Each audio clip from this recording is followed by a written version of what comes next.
and welcome to Sierra Snapshots. I'm your host, Cheryl Noble. Our program takes an inside look at the hidden gems and the wonders of northern Sierra Nevada. And in this area includes the picturesque foothills of Nevada County, where today we're going on a little tour. Halfway between Nevada City and Truckee is a basin filled with a variety of lakes, and the Tahoe Forest is around us, and we found a little one of the lesser known lakes called Blue Lake, and we're going to take a little tour. And my guide that we're going to meet right now, he has served as a group tour guide for the Sierra Club, and he's also a member of the Sierra Club and has led national tours, and so we're going to meet him now. I'm very happy to have with us the expert tour guide, Rick Ramos. Hi. Hi. How are you? I'm well. Thank you for taking us here. And okay, let's start with where the heck are we?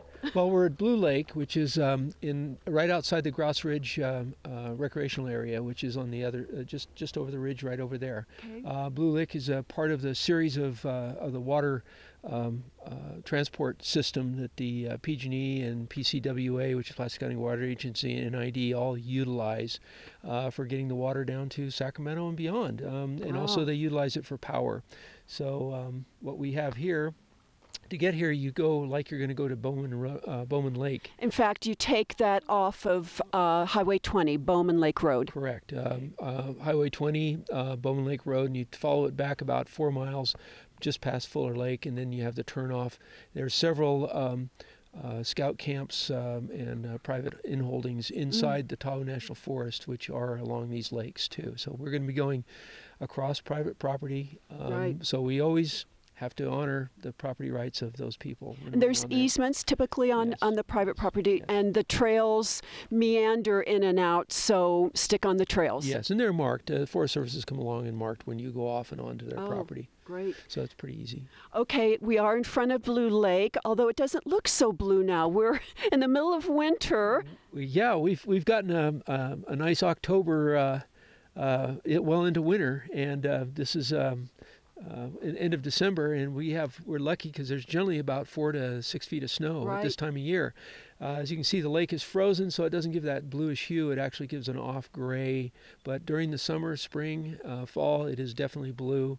It is controlled. It has a dam, so right now it's at a lowest level that it really can get to. So there's fishing here. Oh yeah, there's fish. In all the lakes up in here, and some of it's stocked. Okay. What kind of vehicles do you recommend? The road was a little kind of an E-ride there, a little up and down. Well, people typically can come up here in Subaru all-wheel drive. It's something with a higher clearance than, let's say, a Prius or something like that. Okay. Two-wheel drive can get up here, but it's not recommended unless you're well versed on driving the back roads of this area. So a four-wheel drive or an all-wheel drive Subaru SUV would be fine to get up here. Just have to watch your clearance when you're coming up here because it's not graded. Right. And in winter and rainy season, it looks like some of it could be washed out too. Yeah, and during winter, this is typically closed.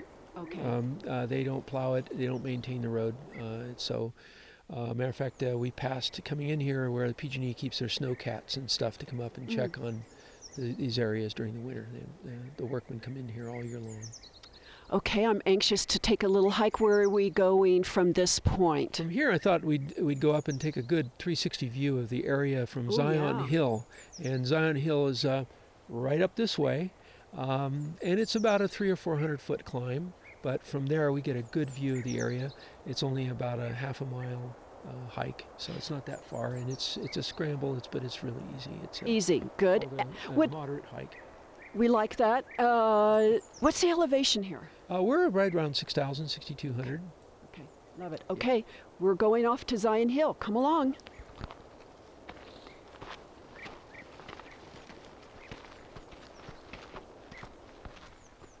A nice moderate trail, right? Just after climbing a few boulders, it's all easy. So there are just a few little boulders to climb over, and you can see that the hill is a nice, easy incline. And Rick was just saying that tennis shoes are doable for this trail. You don't necessarily need sturdy, rugged hiking boots. It's fairly open through here. You can just kind of pick the path that you want to walk up and get to the top. And let's take a look around. Oh my gosh, spectacular. Trying to catch up with our guide Rick here. Okay, I want to know, Rick, what some of the plants are that we're seeing along here. Well, even though it is winter up here right now, we have the Huckleberry Oak, which is it's an oak, and it's a low shrub-like oak, and produces a really tiny acorn. Your chippers, your chipmunks, and stuff like that, golden mantle squirrels, they love it. It's hard to find the acorn on the ground most times. This year was a good year, and there was plenty of them, but the Huckleberry Oak, like many oaks, only produces an acorn once every 2 years. Oh. So, but it's not all of them. It's like this plant might be this year and this plant might be next year. So it's continuous, but if you see it, then that is. The other ones we see is conifer forest, and we have mainly your ponderosa pines and your lodgepole pines are starting right about this elevation. We have the cedar, which is western red cedar. And are there sugar pines too with the really big? There are some sugar pines up here. I don't see any visible. They're the ones with the really enormous cones, right? Up to 18 inches long, and they're part of what they call the white pine, or the white pine series, which all of them have 5 needles, so it's W-H-I-T-E, white. You can always remember if they're a white pine. Good. There's a peak over there you were telling us is the start of Grouse Ridge. Start of the Grouse Ridge. It's kind of like the last shoulder, and it heads out north, Grouse Ridge, where there's a lookout, and then you have the Grouse Ridge recreational area on the back side of that. And Grouse Ridge that Rick was just telling us about with the lookout tower is in the process of getting restored, and at some point we'll be able to go up and even use that as a rental for camping and for night stay.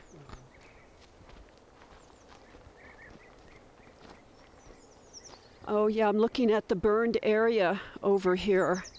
About how many acres, Rick, do you think got burned out? Oh, it looks to be about 2 to 3 acres.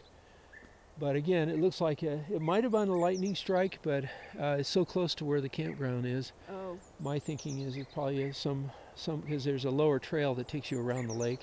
Maybe a careless cigarette butt or something like that. They're just not getting the fire completely out. Onward.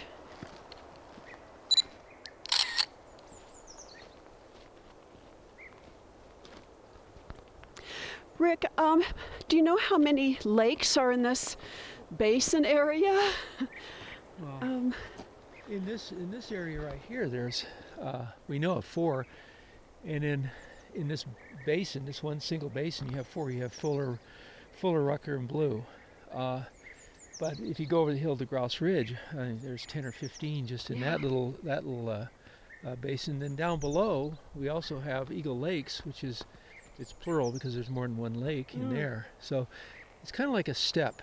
And this is all, when we get to the top, we'll see how the glaciers formed this, because you can get a good view looking into it of how the glaciers came in 500 or 600 feet deep. They came down just, the farthest reaches were about 4,500 feet in elevation. So we'll see we'll be looking down into where they kind of ended. Wow. And then some of the lakes are for boating. Obviously, this is too small. And some are just more picturesque for relaxing, a little bit of fishing. You'll see people during the summer will bring their portable recreational boats and carry them in, or inflatables. Okay. And they'll be out floating around on the lake. It's a wonderful swim lake. Blue Lake is a wonderful swim lake. Oh, that's good to know. And there's camping over on the other side, and also picnic tables and stuff, so you can utilize the facility. Okay. So we're still heading to Zion Hill, right? All right. Onward and upward.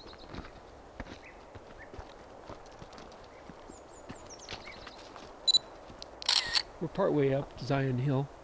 And what we're looking at now is the two other lakes that we actually drove by. We barely got glimpses of. The one on the camera right would be Rucker Lake, and camera left would be Fuller Lake. And they both have, you can see the boat ramp will cross over at Fuller, and but both of them have private inholdings on the lake. And there's a little glaze of ice too, so it has been cold up here, even though we didn't get the snow. Oh yeah, it's been in the teens. Okay. Most in the highs in the day might have reached 25. We passed a couple of ice falls, in other words, even lower down where the water has frozen solid in the creek. Oh my gosh. Well, this is, and we're not quite to the top, you said. We got another 150 feet or so. Okay, come on, we're still trekking. Okay, I feel like I need to do on my Rocky thing at the top of the end of his show. I've reached the top. We'll do that in another 10 or 15 minutes when we reach the top of the mountain. Oh, we're still continuing? Yeah. See, it all looks like I've reached the top. Yeah. Okay, what are we looking at here, Rick? Well, we're looking at the drainage of what's Fordyce Creek, which goes into the South Fork of the Yuba River. And that's Old Man Mountain, kind of like, it looks like a half dome in the making, you know. Yes. And then where the clouds are coming down over is Signal Peak, Red Mountain, which is on the shoulder of I-80, and then we look at I-80 where the cut goes in that the freeway follows, is all the way over there. Yeah, we can even see I-80 from here. Yeah, you can see the cars rolling on it, and then we have Zion, and when we spin around looking towards the valley, and you'll see the cut for I-80 at the top there, right, straight ahead. And then that's following the ridge between the South Fork or the Bear River at that point, because the South Fork of the Yuba will make a sharp right-hand turn right here, and following this crevice all the way down, or this drainage is start of the Bear River, and so I-80 will follow the ridge between the Bear River on one side and the North Fork of the American River on the other side. Wow. And the railroad is up there too, you'll see. Yeah. We'll see some of that later. Okay. But yeah. Gee, I wonder if the people on I-80 can see us. No, I think they're just looking at the tail lights ahead of them. They're just going to have to catch the show to watch it. On to the Zion Hill top. How you doing, Cheryl? Good. Oh my gosh. Pretty nice, huh? Oh my gosh. This is incredible. Now can I do my Rocky feeling, what is it, higher or whatever? This is incredible. We did it. And the top of Zion Hill, where did that name come from? Is there folklore about that, or it's just, any significance? Probably with the miners. I have no idea. And I'm sure that there is documentation of how it got its name. But Zion was used a lot in these areas, just like Gethsemane and other biblical quotations. Okay, well, it's short, sweet, but unbelievable. Where we're looking at? We're looking at, this is Lake Spaulding, and you can see one of the two dams on Lake Spaulding right down there. And then this is where Fordyce, the South Fork of the Yuba, is this one I'm looking at straight out. You see it coming in? That's the South Fork of the Yuba, which comes out of the where Soda Springs is in Norden on Donner Summit. And then over here on the left is the Fordyce Creek, which comes out from up at Fordyce Dam, and the headwaters are up in that area of the Donner Summit area. Around the shoulder of Old Man Mountain, which we're looking at there. Right. Red Peak again, or Red Mountain and Signal Peak. There's two different ends of it. The Black Buttes are over here, and that's the backside of Grouse Ridge. It's actually, Black Buttes are part of Grouse Ridge. Oh, interesting. Yeah. And then there's a whole series of lakes up in there at the shoulder of Old Man Mountain. Byers Lakes is one of them. Down in this area, behind Brady Mountain, which is this little lump in the center, is Eagle Lakes, and that's a popular summertime area for people. Oh yeah, nice and cool. Yes. Up here. All right, let's recap. We started at the dam and At Blue Lake. Right. And it's a short little hike up to Zion Hill, but there was the elevation, which you saw us climbing. But Yes. so what's the elevation change? It's about 200 to 300, at the most 400 feet of elevation change from the dam to the top, and it's in less than a half a mile. Less than a half a mile. Okay. All right. So that'll make going downhill quick and easy. Yeah. Watch Yeah. your step, Yeah. because we are on. This is granite. No, rock? this is actually old metamorphosed sedimentary rock. It's part of the. It hasn't been hit by the glaciers. It hasn't been taken off, but it is being weathered, just like you can see all the talus and chips. Yeah. It is being weathered by the elements, freezing. Looks like nature did some paintball spraying here. Is that lichen? That's lichen, yeah. Mhm. Yeah. Lichen. Which is two plants, symbiotic. We learned from Rock Creek algae and fungi, Right. I believe. Okay. Yes. So the granite we can see further up, and that's pretty much where the glaciers came down. They were about 500 to 600 feet, so they didn't quite take the top off of Zion Hill. That's why this has been avoided, whereas down below we see the scrape down to granite. And that's pretty much where they ended, is right around 4,000, 5,000 feet. Gosh. And there was many glaciations. I've heard anywhere from 3 to 7 over the time period, the last ending about 10,000 years ago. Oh my gosh. So and that's when the Native American population really started coming into this area. Right. And And we'll see when we take the ditch trail, we'll see evidences of the Native Americans. that's with the petroglyphs. Petroglyphs. Okay, we'll learn about that a little bit later. I just want to take in the spectacular. This is a first for me. My first on top of Zion. Is it Zion Hill, Zion Mountain? Zion Hill. Feels like a mountain to me. Yeah, it is. It is. Oh, this is spectacular. Yeah. I-80 going over the summit. You've got the mountain railroad that parallels that on the other side, which is a great trip to take. I highly recommend. And lakes all around us. Some behind us, I think you said that's Rucker, and it's got the frozen. Rucker is directly behind us, and then you've got Fuller. Oh my gosh. And, Fuller is kind of like a forebay, and we can see the powerhouse, or the Spaulding, and you see where the water goes through into the powerhouse there and creates electricity from Fuller down to the Spaulding. Wow. So they're pushing water from one drainage to the other, making power and utilizing the water. Nature's intricate system here. And helped by man. Yeah. Oh, good. Okay, let's just take a moment and just look at all this. This is just absolutely spectacular.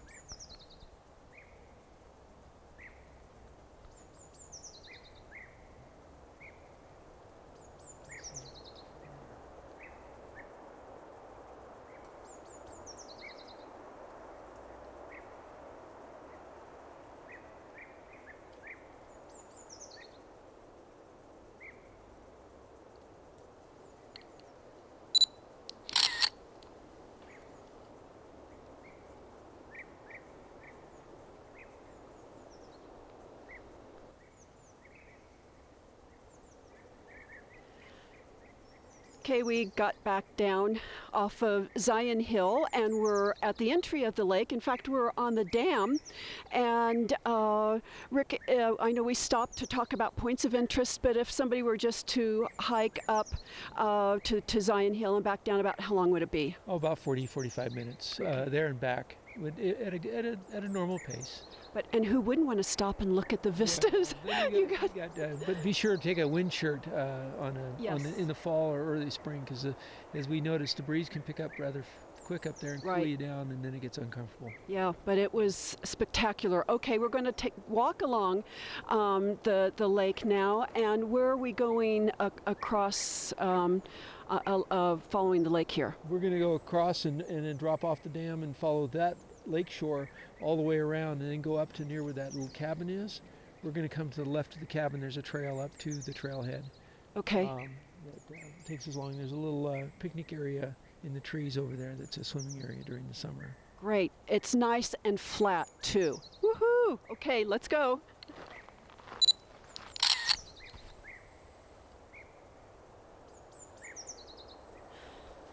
Okay, traveling lakeside.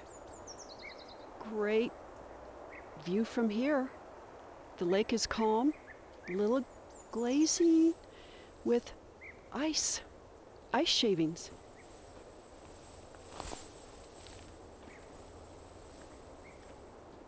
I think our tour guide has left us. Okay, Rick, I'm getting there. You just forged right ahead, like you've been on this trail before. Are you watching the ice melt? We just walked around the other side of the lake, and there are picnic tables and even hand-carved little seats so that you can look at the view, rest. Where are we at this point to the waterfall and the petroglyphs? We're about a mile and a half from them. Okay, from at the this farthest point. at the farthest point at this point, and we have just maybe a 25-30 foot climb to the actual signed trailhead. Right now we're on just at the campsite on Blue Lake. Okay, the campsite. And as you said, we'll see. We'll just have to take the trail, and there's trailhead markers, and then, okay, we will know where we are. I'm following you. Okay. You're blazing the trail and Follow forging me. ahead. Come on.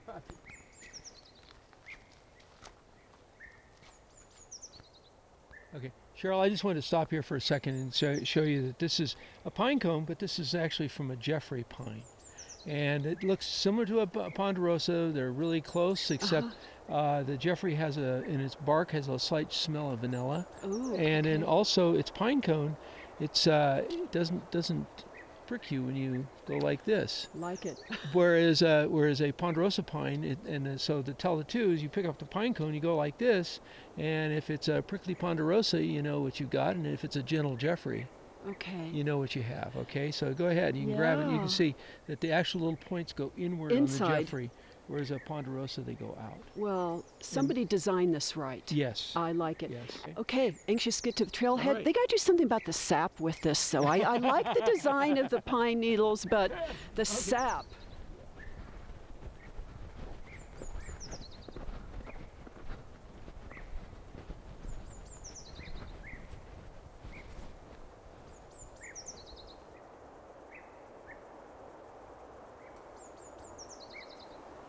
Okay, we're at the trailhead. I just wanted to point out, to get here though, there's a short little walk on private property, so stay focused toward the trailhead, right? Yes. Yes. You want to, you're going across private property to this trailhead for a very short distance, no more than 25-30 yards, but it is their property. Okay. So, but we can come to this trailhead. It's marked here. You can see it says trail, and from here we follow an old ditch all the way over to just before we get to the Petroglyphs. We cross a falls there and go up a little bit and catch another little ledge finally to the Petroglyphs. And this trail looks really even, flat. So after we climbed up that little hill, there's nothing else beyond here in terms of just one hills. little- I'm hilled out, I guess. Yeah. There'll be one little climb where it crosses the creek where there's a waterfall, Okay. and then you climb up, and then you catch the trail that takes you to Grouse Ridge. All right. We're going to sign off because our destination was the trailhead, and this is a good place for us to kind of wrap it up. But I do want to touch a little bit on the petroglyphs because they are out there. What have you learned about these particular petroglyphs? Well, there's many studies that are going on, and they don't know what they mean, obviously, but they various archaeologists and anthropologists have their beliefs. Some have dated these only maybe 500 to 1,000 years old. Some people have stated that they go back to 6,000 or 7,000. The trouble is they're all on these, are all on the horizontal, all around Donner Summit. Most of them that you find are always on the horizontal. Since the rock deteriorates at a rate, that's why they think they're only about 500 years old or 1,000. Because they're exposed a little more to elements? Exposed to elements, whereas you go over in the desert, even around Reno, they're on the vertical, and those are very old, and they're generally believed by a different tribe. So some think that they're fertility symbols, some think that they're like markers. This is the corner of our tribe's property.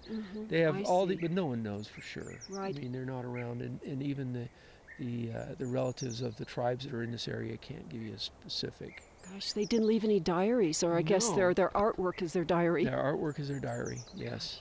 So, want to head on down?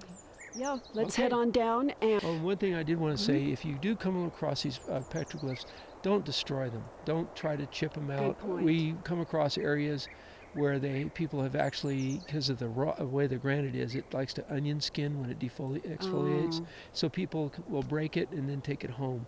What you've lost then is where it was, and archaeologists in the future might be able to do that. Might have real special interest. Plus, it takes away from the beauty that other people can stumble absolutely upon. and enjoy and just admire it for what it is, where it is. And try not to. There's some areas I come across, people have scribbled their names next to them and things, and that's really not something you want to do with the petroglyphs. Yeah. Okay. Well said.